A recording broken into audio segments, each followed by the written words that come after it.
आपको बताते हैं क्वथनांक का उन्नयन क्या होता है। ठीक है, मैंने जो है चार प्रॉपर्टीज़ बताई थी कि कॉलिगेटिव प्रॉपर्टीज़ जो होती हैं वो जो विलेय होता है उसके अणुओं की संख्या के आधार पर मतलब उससे प्रभावित होती हैं।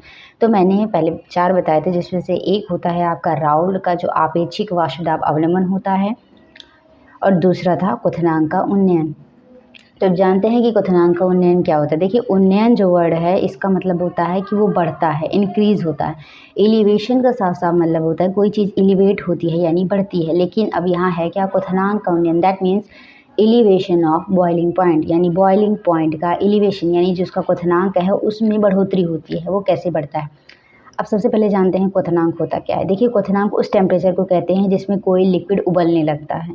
जिस ताप पर कोई लिक्विड या द्रव जो है वो उबलने लगता है वह उसका क्वथनांक होता है। तो उन्नयन कैसे होता है, तो देखिए, कोई भी चीज़ जो चीज़ अवाष्पशील है उसको अगर किसी ऐसे विलायक में मिला दिया जाता है जो कि शुद्ध है, जो वॉलेटाइल है, जिसका वाष्प बन सकता है, तो इसमें क्या होता है कि जो क्वथनांक होता है ये बढ़ जाता है। यानी क्योंकि अब जो अवाष्पशील है उसने भी कुछ जगह ले ली है और ये इतनी आसानी से वाष्प में बदलेगा नहीं। अब जब वाष्प में बदलेगा नहीं, इसका मतलब हमें काफ़ी टेम्परेचर देना होगा उसको उबालने के लिए। तो जो क्वथनांक होता है वो क्या हो जाता है, बढ़ जाता है।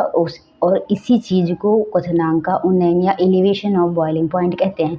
अब डेफिनेशन देख लीजिए, किसी विलायक में कोई अवाष्पशील पदार्थ घोलने पर उसका वाष्प दाब कम हो जाता है, जिसके फलस्वरूप क्वथनांक बढ़ जाता है। वाष्प दाब कम होने का मतलब है कि उसकी जो भाप है वो जल्दी से नहीं बनेगी। जैसे मान लीजिए शुद्ध विलायक का जो वाष्प दाब था पहले, और जब उसमें कुछ मिला दिया जाता है उसके बाद वो घट जाता है। तो ये मैंने पिछली वीडियो में बताया था कि कैसे कम होता है। आप उसको रीचेक कर सकते हैं। किसी विलायक में कोई अवाष्पशील पदार्थ घोलने पर उसका वाष्प दाब कम हो जाता है, जिसके फलस्वरूप क्वथनांक बढ़ जाता है। ठीक है, यानी उसका जो बॉइलिंग पॉइंट है वो इंक्रीज कर जाता है।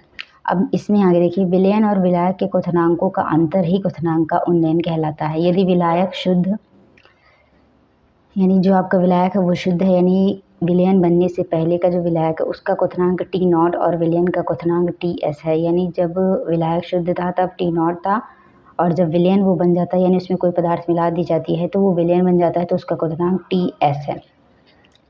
अब क्योंकि मैंने बताया था कि क्वथनांक का उन्नयन होता है, इसका मतलब जो विलायक का बॉइलिंग पॉइंट था वो कम होगा और जो विलयन उसके बाद जो विलयन बन जाता है उसका क्वथनांक ज़्यादा होगा। यानी टी नॉट छोटा होगा, टी एस बड़ा होगा, और जो बड़ा होता है उसी से छोटे को घटा दिया जाता है, वही उसका अंतर होता है। तो टी एस और टी नॉट का जो अंतर होगा, यानी टी एस से जब टी नॉट आप घटाओगे तो जो अंतर आता है वही क्या होगा, क्वथनांक का उन्नयन, यानी उतनी ही बॉइलिंग पॉइंट में बढ़ोतरी हुई है। अब जान लेते हैं कैसे। देखिए यहाँ लिखा है क्वथनांक का उन्नयन T S minus T not is equal to delta T B. ये डेल्टा टी बी हमारा क्या है, क्वथनांक का उन्नयन यानी elevation of boiling point. Delta T B एक अणुसंख्य गुणधर्म है, अर्थात यह विलेय की मूल संख्या से प्रभावित होता है। ठीक है, ये एक अणुसंख्य गुणधर्म है। मैंने पहले बताया था कि चार अणुसंख्य गुणधर्म होते हैं जो अवाष्पशील विलेय के लिए यूज होते हैं। अब प्रयोगों से यह ज्ञात हुआ है कि किसी अवाष्पशील वैद्युत अनवघट्य देखिए उनको कहते हैं जो जल्दी से आयनाइज नहीं होते, यानी उनका आयनीकरण जल्दी से नहीं होता है।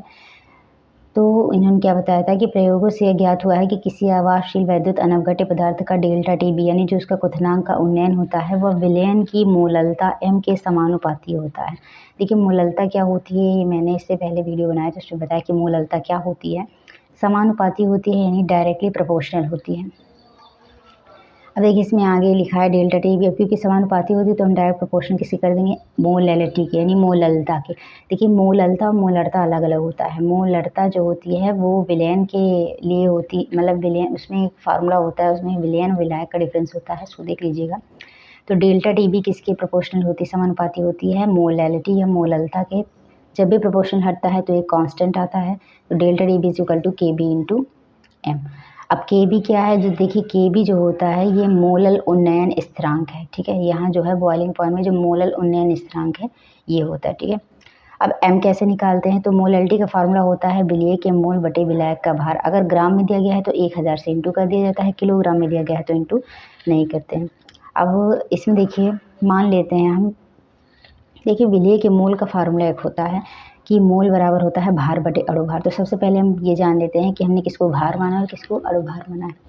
तो यहाँ देखिए जैसे मान लीजिए जो छोटा डब्ल्यू यानी स्मॉल लेटर में जो डब्ल्यू है ये विलेय का भार है, और जो कैपिटल डब्ल्यू है ये विलायक का भार है। m को हम मान लेते हैं विलेय का अणुभार, या हम इसको ms कर देते हैं। s इसलिए कर देते हैं क्योंकि जो कैपिटल m होता है ये मोलैरिटी के लिए भी यूज़ होता है, ठीक है। तो हम यहाँ ms कर देते हैं जिससे आपको कन्फ्यूजन ना हो कि ये मोलैरिटी है या अणुभार है। तो विलेय का अणुभार हमने ms मान लिया, ठीक है, यानी mass of molar mass of solute. अब देखिए फार्मूला ये होता है कि विलेय के मोल बराबर होता है विलेय का भार बटे अणुभार। तो भार हमने लिया W और अणुभार हमने लिया ms बटे विलायक का भार हमने मान लिया कैपिटल W इनटू क्या है 1000। अब ये हो गया हमारा मोलैरिटी का फार्मूला। अब इसी को इस वाले में पुट कर देते हैं, रख देते हैं। तो delta TB is equal to KB into W और ms इंटू डब्ल्यू। जब आप इसको करोगे तो ये ऊपर चला जाएगा और ms इंटू डब्ल्यू हो जाएगा इंटू 1000। अब अगर आपको किसी चीज़ की जो आपका विलेय दिया गया है, आपको पहचानना है कि इसका अणुभार कितना है, तो हम इसी फार्मूले का यूज़ करते हैं। तो ms इज इक्वल, ये ms इधर जाएगा और ये इंटू में था तो ये इधर डिवाइड में आ जाएगा। तो ms इज इक्वल टू हो जाएगा KB into W into 1000 upon delta TB into capital W, ठीक है। इस चीज़ का ध्यान रखिएगा, अगर आप सिर्फ वर्ड को ध्यान देते हैं, जैसे सिर्फ वर्ड को ध्यान देते हैं कि क्वथनांक का उन्नयन एलिवेशन ऑफ बॉइलिंग पॉइंट, तो आपको ये बस पता चल जाना चाहिए कि शुद्ध विलाय का जो क्वथनांक था वो कम होता है अपेक्षा किसके, जब वो विलयन बन जाता है तब। अब होता क्या है कि जब भी आप किसी विलायक में कोई आवासशील पदार्थ मिलाओगे तो इसका मतलब उसकी भाप जल्दी से नहीं बनेगी, और अगर भाप जल्दी से नहीं बनेगी तो हमें और टेम्परेचर देना पड़ेगा ताकि उसकी भाप बन जाए।